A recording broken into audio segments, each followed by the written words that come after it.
Hello guys, welcome back to my YouTube channel. So guys, in this video I will help you how to factory reset your iPhone without password.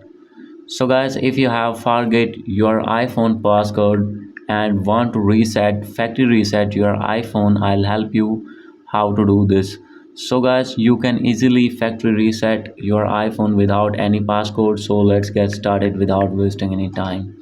So guys, simply first of all you need to connect your iPhone to laptop or computer. So guys, after connecting your iPhone with laptop or PC, simply you have to open here iTunes.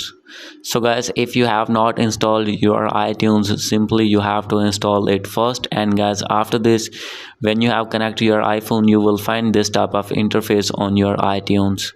So guys, after this you can see here is the option of restore iPhone. So guys, simply you have to click on restore, and guys, after this your iPhone will be restored and will be factory reset without any entering passcode. So guys, this is the video. Hope you like this video. If you like this video, please do subscribe my channel. Thank you.